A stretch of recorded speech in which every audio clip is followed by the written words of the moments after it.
Originally what I had done is I'd taken the key here and I'd removed the computer chip out of the inside of this thing, and then I had fastened it to the skim module inside the steering column there, and that worked so that I can open my door with the key, and then I could start the vehicle and it would start. I bypassed the system that way.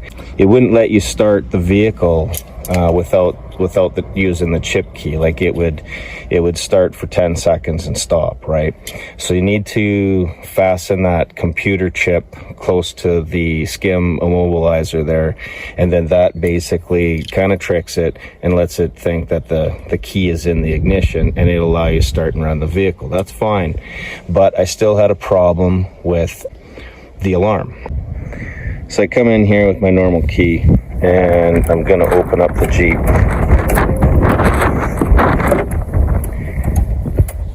And the alarm still goes off. Now I've pulled the fuse out, you'd hear the alarm, but you can see in the dash here, we've got our lights flashing here. And on the outside, you can see the lights are going off on the outside. And if I hadn't taken that fuse out, you'd be hearing the horn too. So this isn't so bad. All I had to do was I just take my original key and I put it in the ignition, and then I just kind of turn it just before start, and it deactivates everything. I can still start the vehicle and drive, and everything's fine. And I could get by with that, just being able to, you know, turn that on and away I go. But here's the other problem. To deactivate that horn, I had to pull this fuse out right here. Now, if it just deactivated the horn, that would be all right. Now, you know, if you need to use your horn, you can't use it. And also, it's also tied into your power windows.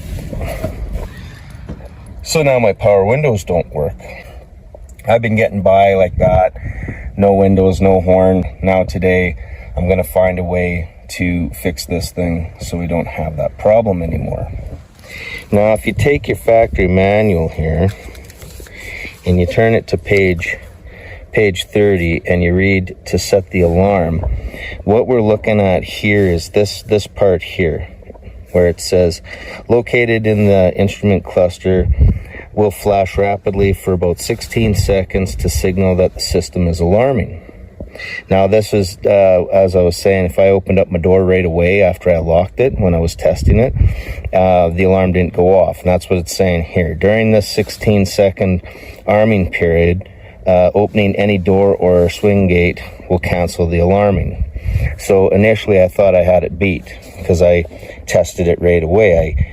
I would lock the doors, I'd open it with the key, open them up, no alarm. I thought I had it beat, but that's not the case. Here in the dash, that is where that light is turning on. So with the door open and we lock our doors and close them, now you're going to see that light and it's going to be clicking fast there for 16 seconds. That's arming alarm. If I open the door now before that stops, the alarm won't go off, but we'll wait for it to arm itself. And so now that it's stopped, now it's going to start flashing slowly. Now this just means that the alarm is activated and it's working. So if I go and I put my key back in here, put the key in, unlock the door, that's where we see that the alarm is activated. Your horn would be going off, your lights are going off. You put the key into the ignition to cycle it forward. So I turn that forward and I deactivate that, and now we're back to normal again. Everything's all good.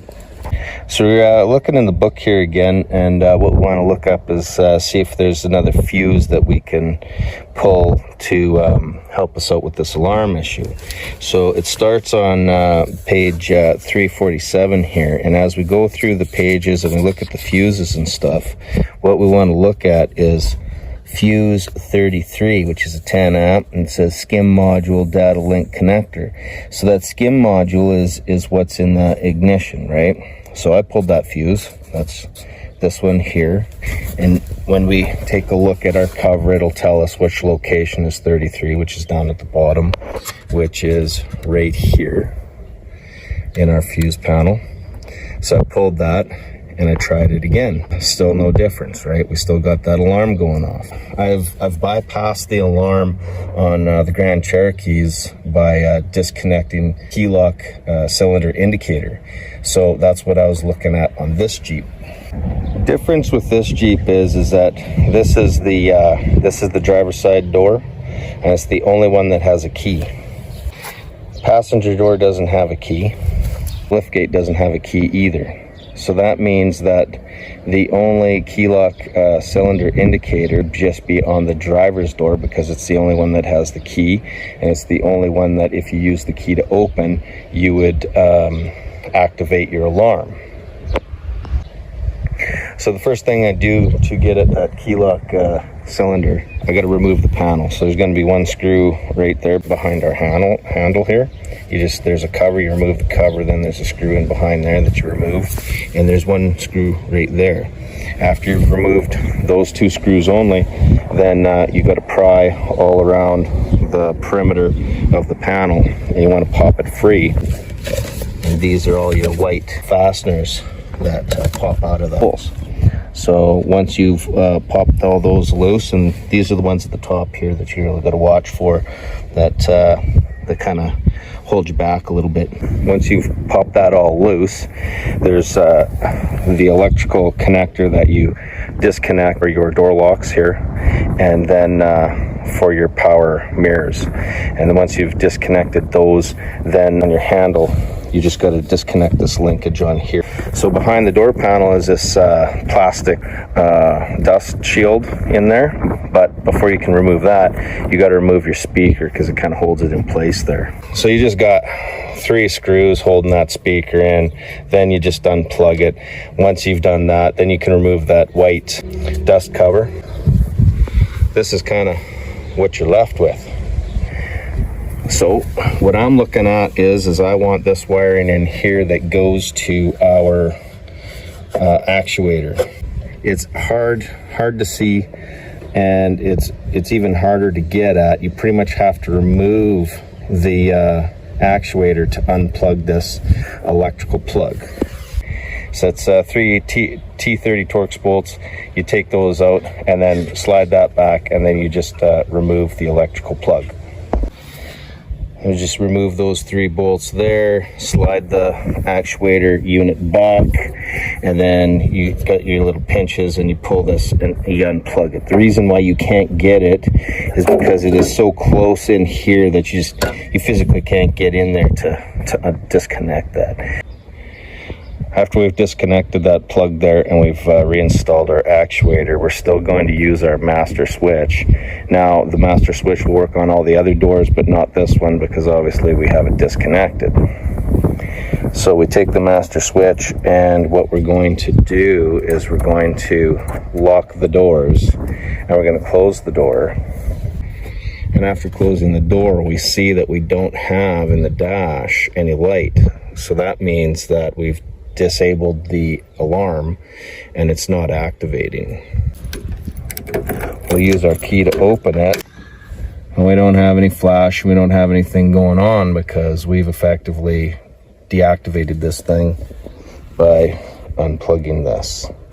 We got 2 things here. We've got the factory key that goes to the skim modules, so that's the starting portion, and then this here is just going to be the door lock portion. So we got all our fuses back in. We're going to use the master switch again to lock the doors. This one here obviously isn't going to be activated because it's unplugged, so it really makes no difference. But I've manually locked it. Open up the door. No alarm activation. Turn the key over, and now I can actually use my windows again, my power windows, and my horn. And the whole reason I'm doing all this is to save myself a lot of money by having to pay to get a new factory key cut. I've heard as high as $1,500 to buy the key, get it cut, and get it programmed to your vehicle. And that's just something I can't afford to do.